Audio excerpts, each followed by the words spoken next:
구독과 좋아요, 그리고 영상 제작하고 분석하는 데 슈퍼땡스는 정말 큰 도움이 됩니다. 이 영상은 경기 데이터와 흐름을 기반으로 한 저의 개인적인 승모패 예측이니까요. 최종 선택은 여러분 각자의 판단 기준에 맞게 활용해 주시면 감사하겠습니다. 자, 오늘의 핵심 질문이죠. 수많은 변수가 얽힌 축구 경기, 과연 데이터는 누구의 손을 들어주고 있을까요? 본머스일까요? 아니면 맨체스터 유나이티드일까요? 지금부터 저와 함께 숫자를 하나하나 따라가면서 그 답을 한번 찾아보시죠. 네, 그럼 본격적으로 데이터의 세계로 한번 뛰어들어 볼까요? 우선 양 팀의 가장 기본적인 공격력과 수비력이 어떤지 그 핵심 지표들을 최근 5경기 평균 데이터로 비교하면서 시작해 보겠습니다. 자, 첫 번째 지표는 실제 득점입니다. 딱 보시면 아시겠지만 맨체스터 유나이티드가 경기당 평균 1.6골, 본머스는 0.6골이에요. 와, 메뉴가 꽤 크게 앞서고 있죠. 그냥 이 숫자만 보면 메뉴 공격력이 압도적인 것처럼 보입니다. 이 차이가 바로 경기당 플러스 1골이라는 아주 명확한 델타, 그러니까 우위를 맨유에게 주는 거죠. 그래서 최근 득점 기록만 딱 놓고 보면 맨유가 이 경기를 지배하겠구나 싶습니다. 그런데 말이죠. 바로 여기서부터 데이터가 아주 흥미로운 전혀 다른 이야기를 들려주기 시작합니다. 실제 골이 아니라 기대 득점, 그러니까 만들어낸 찬스가 얼마나 위협적이었냐를 보는 이 XG 값을 보면요. 상황이 완전히 180도 뒤바뀝니다. 본머스가 경기당 무려 2.19골에 해당하는 그런 엄청난 기회를 만들어내면서 메뉴의 1.43을 그냥 압도해버립니다. 이게 바로 본머스에게 플러스 0.76이라는 엄청난 델타를 주는 겁니다. 그러니까 그냥 슈팅만 많이 때리는 게 아니고요. 골로 연결될 확률이 훨씬 더 높은 아주 위협적인 기회를 계속 만들어내고 있다는 거죠. 바로 이 지표가 두 팀의 공격 스타일이 얼마나 다른지를 아주 극명하게 보여줍니다. 보세요. 본머스는 마이너스 1.59. 이건 뭐냐면 정말 좋은 기회를 실컷 만들어 놓고도 골로 연계를 못하는, 어떻게 보면 극심한 불운에 시달리고 있다는 뜻이에요. 근데 반대로 맨유는 플러스 0.17. 이건 만들어낸 기회를 거의 놓치지 않는 아주 그냥 효율적인 결정력을 보여주는 거죠. 자, 그럼 이제 수비 쪽은 어떨까요? 한번 넘어가 보죠. 재밌게도 공격에서 봤던 그 흐름이 여기서도 그대로 이어집니다.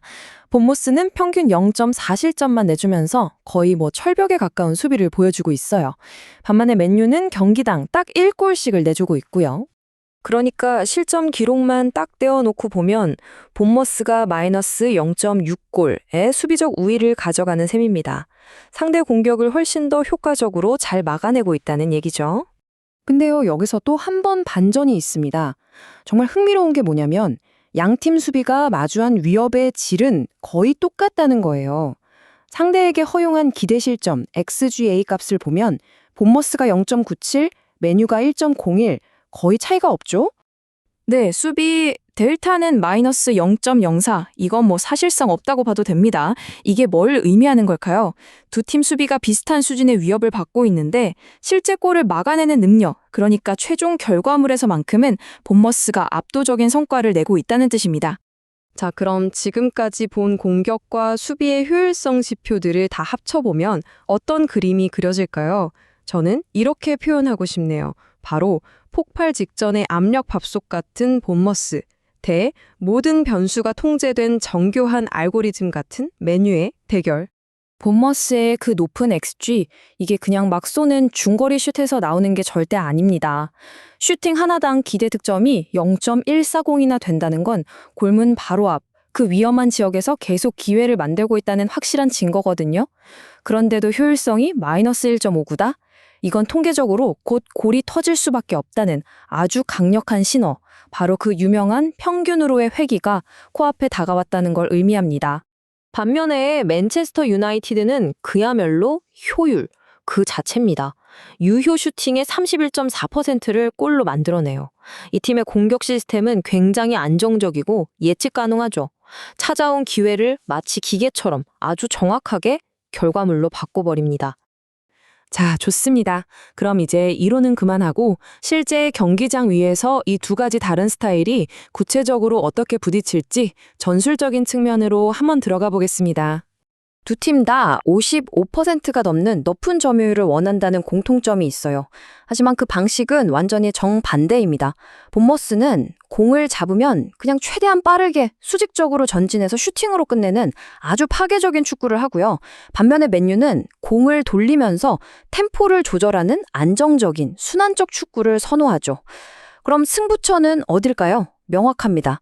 본머스의 그 빠른 수직 공격이 맨유 수비의 약점, 바로 그 하프 스페이스를 얼마나 효과적으로 뚫어내느냐에 모든 게 달려있다고 봐야죠. 그리고 과거의 기록을 보면요. 이 전술적 상성에서 데이터가 한쪽의 손을 아주 강하게 들어주고 있습니다. 최근 5번의 맞대결에서 본머스가 맨유를 상대로 경기당 평균 무려 2.6골을 터뜨렸어요. 이건 그냥 우연이 아니죠. 본머스의 이 수직적 축구가 맨유 수비 시스템에는 구조적인 약점이라는 걸 명백하게 보여주는 숫자입니다. 자, 이제 클라이맥스입니다. 지금까지 우리가 살펴본 이 모든 데이터들, 최근 경기력, 효율성 지표, 그리고 이 무서운 역사적 상대 전적까지 이 모든 걸 포화송 분포라는 수학적 모델에 한번 넣어 돌려보면 과연 어떤 결과가 나올까요? 수학적 시뮬레이션 모델이 아주 명확하게 한 팀을 지목합니다. 바로 본머스입니다. 모델은 본머스의 승리 확률을 46.8%로 가장 높게 계산했어요. 맨유의 승리 확률은 28.1%, 그리고 무승부가 25.1%로 그 뒤를 잇고 있습니다. 심지어 이 모델은 가장 가능성이 높은 예상 스코어까지 딱 짚어주는데요. 자, 3위부터 볼까요? 2대0 본머스 승리고요. 2위는 1대1 무승부입니다. 그리고 대망의 1위, 11.4%의 확률로 이 경기에서 나올 가장 유력한 최종 스코어는 바로 본머스의 2대1 승리입니다. 자, 이제 모든 데이터를 종합해서 최종 결론을 내릴 시간입니다. 이 복잡한 숫자들의 흐름이 가리키는 단 하나의 결론은 과연 무엇일까요? 데이터에 기반한 저희의 첫 번째, 그리고 가장 유력한 예측은 바로 본머스의 2대1 승리입니다. 그 근거는 이제 여러분도 아실 겁니다. 명확하죠. 본머스가 만들어내는 2.19xg라는 그 엄청난 공격 잠재력이 역사적으로도 본머스에게 약했던 맨유의 수비진을 상대로 마침내 폭발할 확률이 가장 높기 때문입니다. 하지만 데이터는 언제나 다른 가능성도 함께 보여주죠.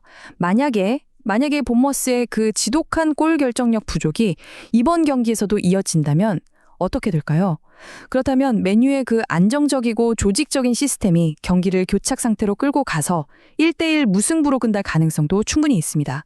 이것이 저희의 두 번째 예측입니다. 자, 데이터는 자신의 주장을 모두 펼쳤습니다. 이제 공은 경기장으로 넘어갔죠. 결국 이 경기의 결과는 이 하나의 질문으로 귀결됩니다. 그동안 쌓이고 쌓였던 본머스의 공격 잠재력이 마침내 폭발할 것인가? 아니면 맨체스터 유나이티드의 그 견고한 효율성이 다시 한번 그것을 억누를 것인가?